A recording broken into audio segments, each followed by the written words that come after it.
Shalom, selamat pagi untuk kita semua. Terpujilah nama Tuhan sehingga kita boleh bertemu kembali walaupun hanya melalui media Zoom pada pagi hari ini.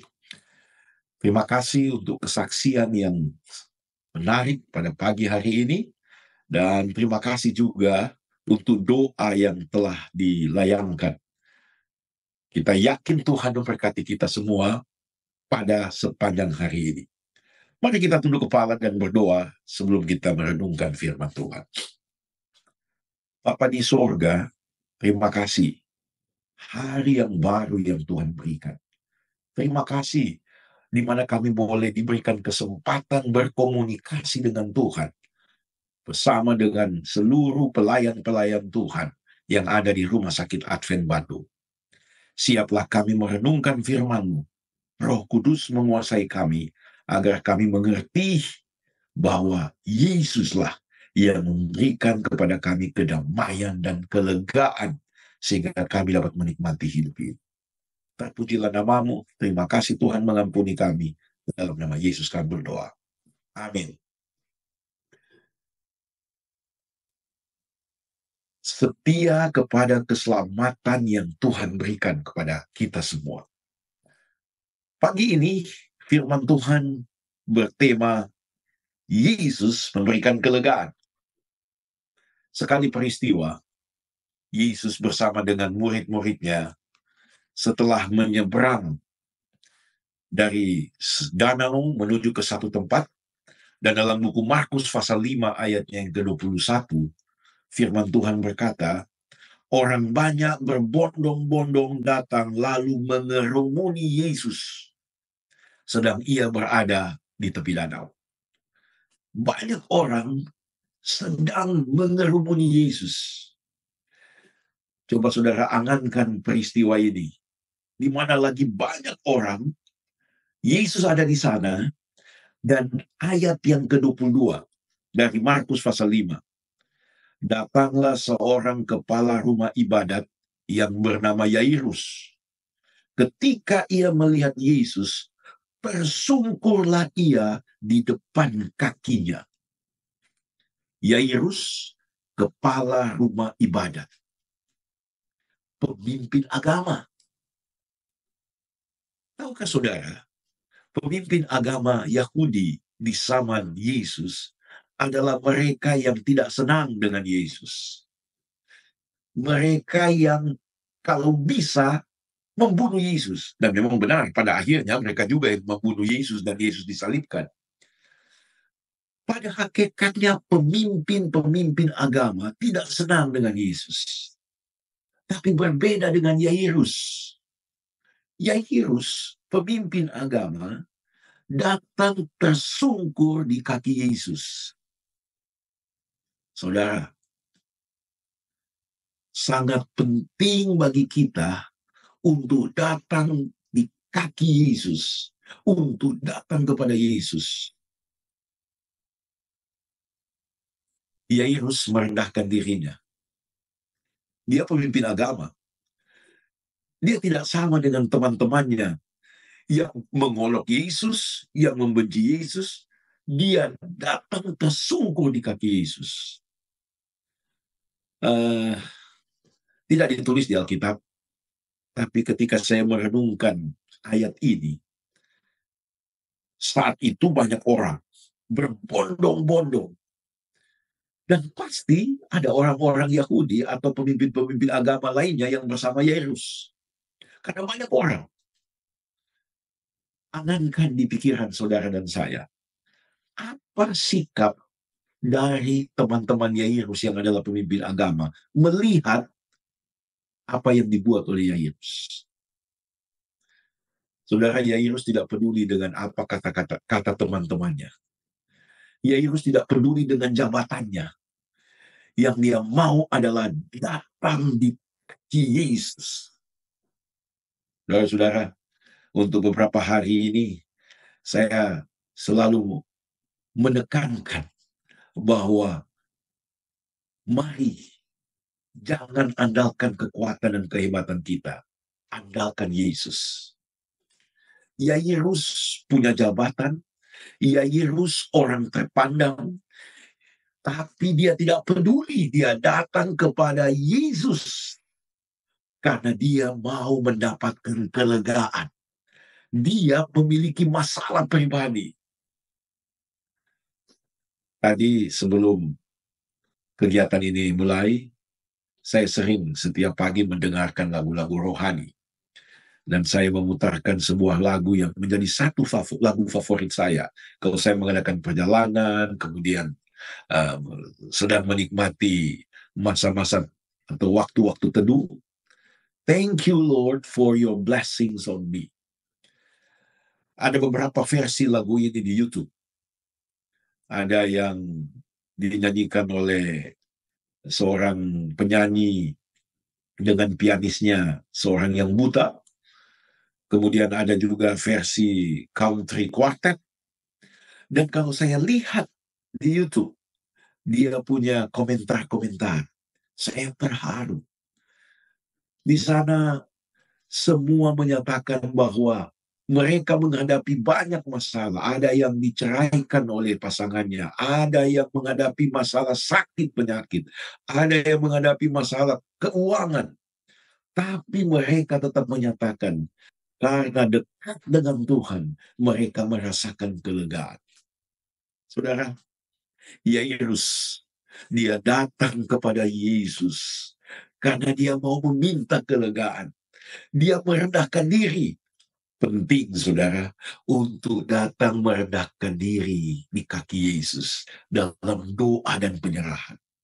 Jangan andalkan kehebatan kita. Jangan mengandalkan kita punya posisi atau kita punya kelebihan. Tapi mari datang kepada Yesus. Yairus, kepala rumah ibadat, datang di kaki Yesus. Dan apa yang menjadi permohonan Yairus? Ayat 23. Dan memohon dengan sangat kepadanya.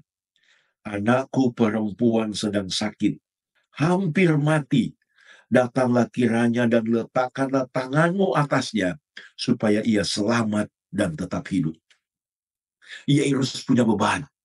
Beban anaknya yang sakit. Dia tidak peduli dengan ocehan orang lain. Yang jelas dia mau datang pada Yesus. Dia dikatakan pemimpin agama. Berarti dia itu dekat dengan Tuhan. Tapi dia tahu ada sesuatu dalam diri Yesus. Ada kuasa ilahi dalam diri Yesus yang dapat memberikan kelegaan kepadanya. Yairus punya masalah dan dia bawa pada Yesus. Tapi Yesus tidak langsung menjawab doanya. Firman Tuhan dalam buku Markus pasal 5 memberikan keterangan bahwa Yesus dalam perjalanan menuju ke rumah Yairus. Dan karena banyak orang berbondong-bondong, maka saya sangat yakin bahwa perjalanan mereka agak lambat. Terlebih di dalam perjalanan itu ada seorang wanita yang sakit pendarahan. Sudah 12 tahun. Dan dia punya iman yang luar biasa. Kita tahu ceritanya. Dalam hatinya dia berpikir bahwa kalau saya jamah saja jubahnya, pasti saya akan sembuh. Dan benar. Ketika ia menjamah jubah Yesus, dia sembuh. Dan tiba-tiba Yesus berespons. Yesus berespons dalam Matius pasal 5, ayatnya yang ke-30, firman Tuhan berkata, pada ketika itu juga Yesus mengetahui bahwa ada tenaga yang keluar dari dirinya, lalu ia berpaling di tengah orang banyak dan bertanya, siapa yang menjamah jubahku? Ini orang banyak.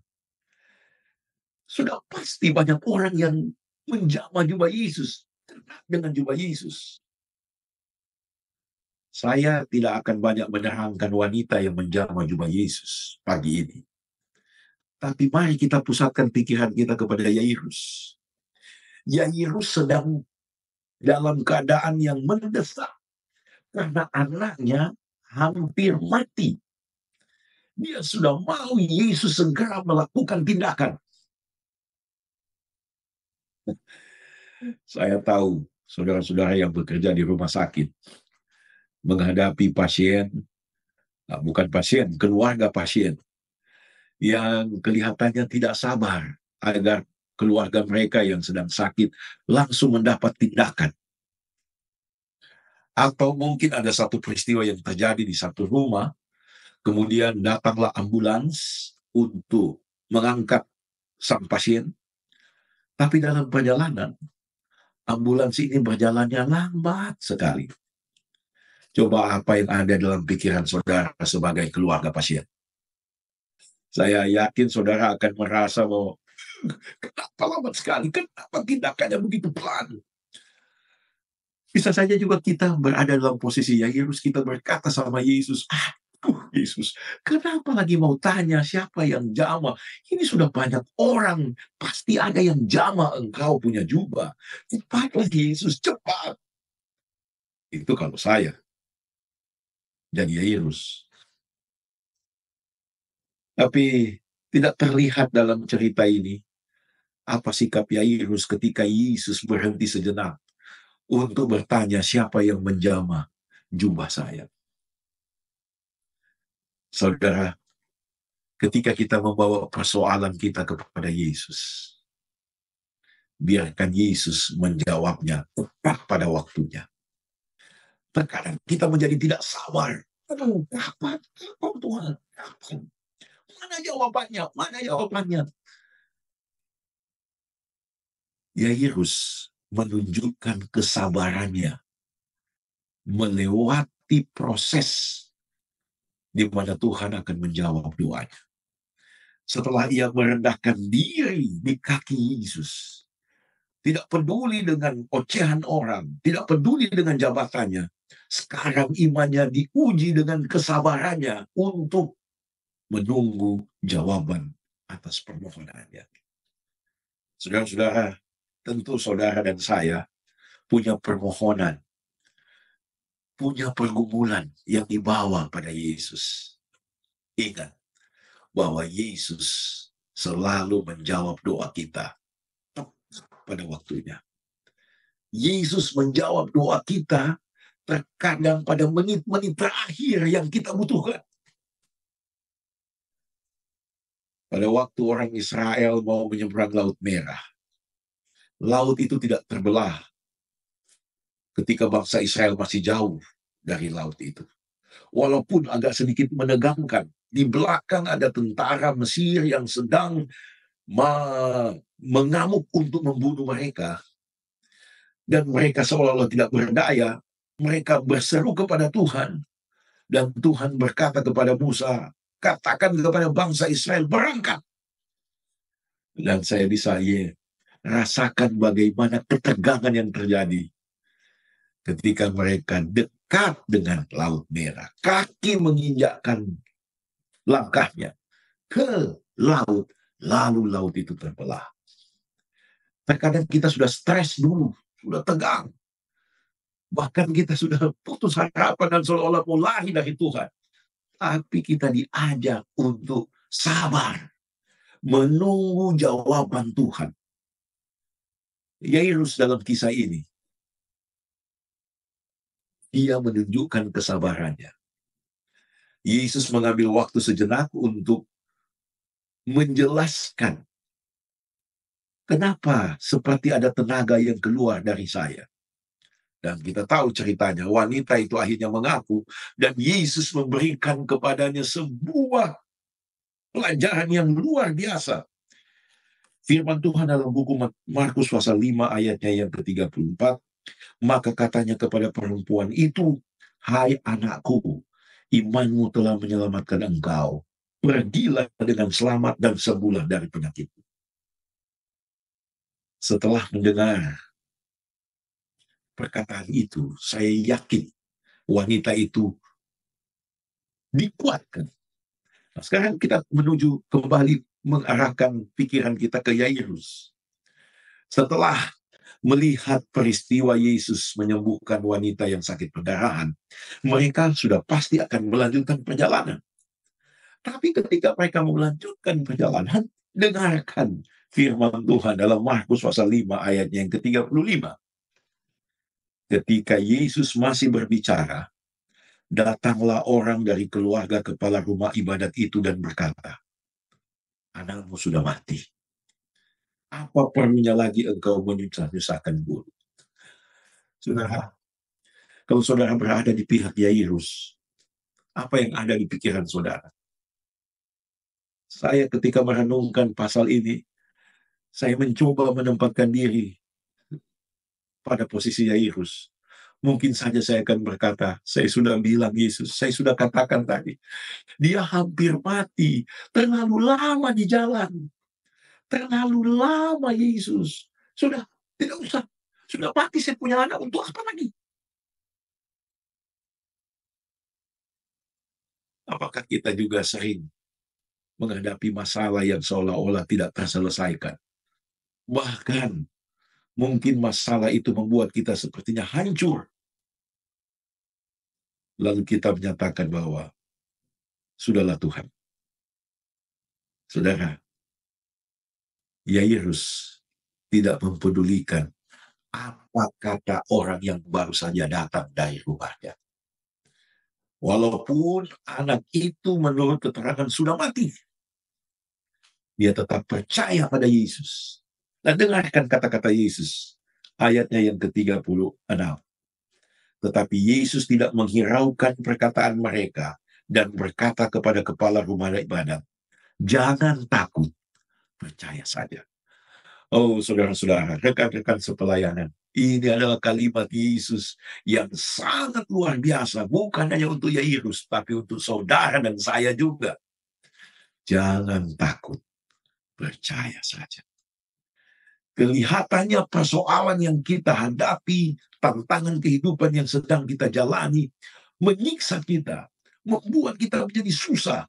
Tapi ingat peristiwa Yairus. Dengarkan kata-kata Yesus berbisik di hatimu. Jangan takut, percaya saja. Jangan takut, percaya saja. Ini sebuah kalimat yang sama juga yang Yesus ungkapkan dalam buku Matius 11 ayat 28 dan 29. Marilah kepadaku semua yang letih lesu dan beban berat. Aku akan memberikan kelegaan kepadamu. Sahabat-sahabatku, Yesus sumber keselamatan itu selalu mau menolong kita dan mau menyatakan, jangan takut, percaya saja. Mujizat tetap nyata, saudaraku. Mujizat tetap nyata. Baik itu kesembuhan sakit penyakit dan banyak persoalan hidup. Kalau toh kelihatannya sepertinya kita sudah mau hancur seperti apa yang dihadapi oleh Yairus, bahwa anaknya sudah mati, ada sesuatu yang terbaik yang Tuhan sudah siapkan di balik semua peristiwa itu.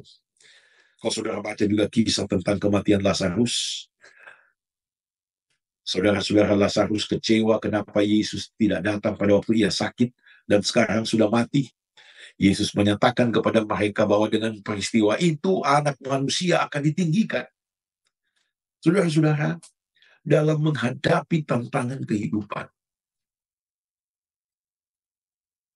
kalau toh kita menghadapi kesulitan, dan sepertinya lama jawaban doa yang Tuhan mau berikan, ingat, ada satu peristiwa jawaban doa yang nanti Tuhan berikan, yang membuat kita memuliakan Tuhan. Lihat apa yang terjadi dalam peristiwa Yairus. Sepertinya buntu, tidak bisa lagi. Anak sudah mati, untuk apa? Tapi kata-kata Yesus, jangan takut, percaya saja. Sahabat-sahabatku, Yesus memberikan kelegaan.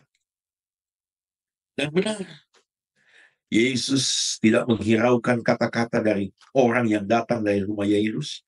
Yesus berjalan terus bersama dengan Yairus dan rombongan menuju ke rumahnya. Dan di akhir ceritanya, Yesus membangkitkan anak Yairus. Saudara, Yesus yang pernah membangkitkan anak Yairus sekitar 2000 tahun yang lalu, Yesus yang sama juga yang akan menolong kita. Kita tahu satu saat nanti bahwa kebangkitan atas mereka-mereka yang mati dalam Yesus akan terjadi. Dan itu tertulis dalam firman Tuhan. Kita yakini itu. 1 Tesalonika 4 ayat 16 dan 17. Bahwa mereka yang mati dalam Yesus akan bangkit.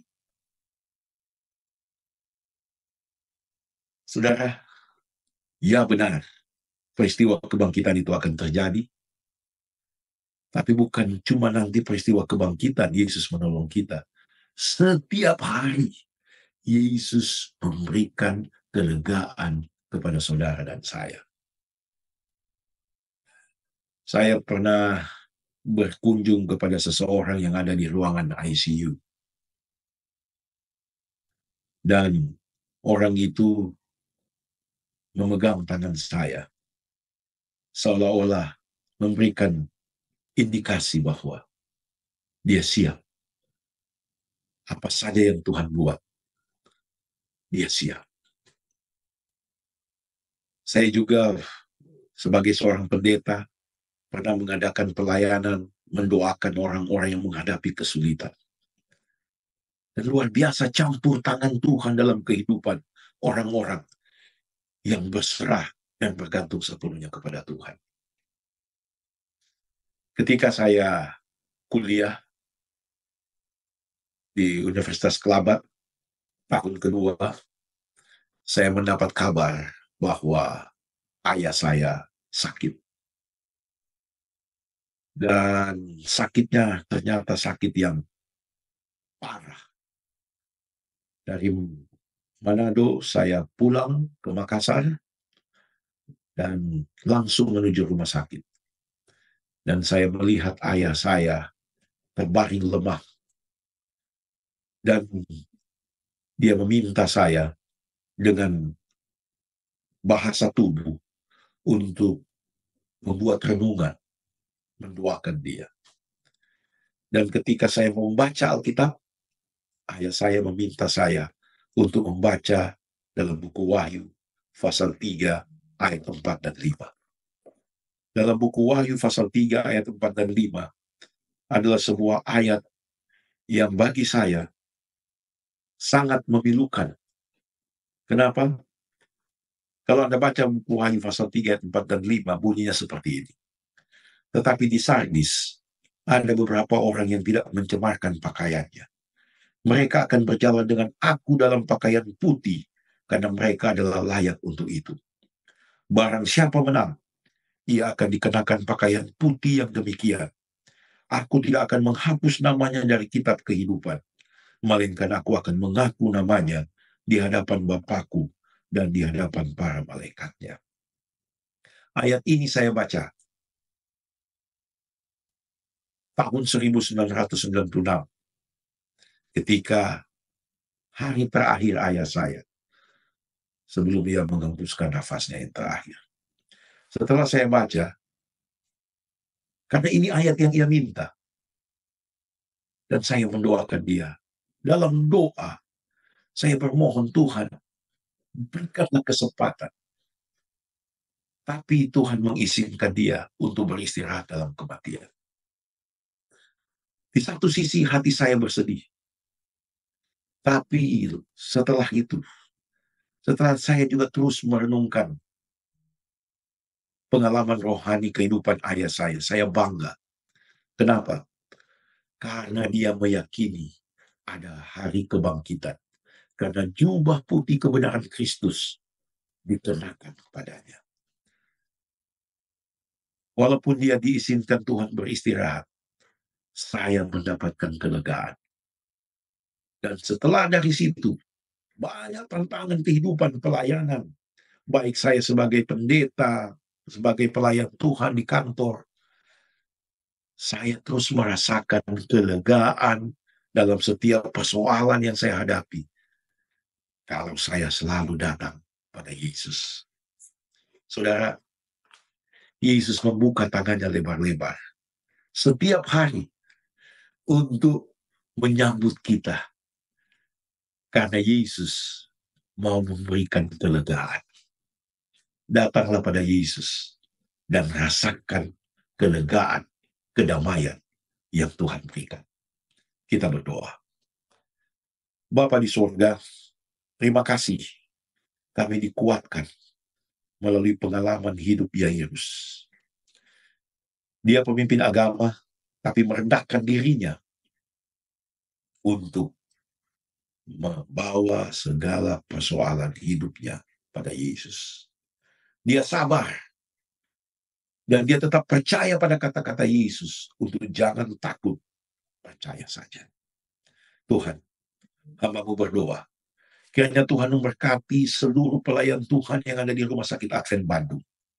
Baik itu yayasan, direksi, dokter, dan semua pegawai dan rumah tangga mereka, untuk selalu mengandalkan Yesus, karena Yesus adalah sumber keselamatan.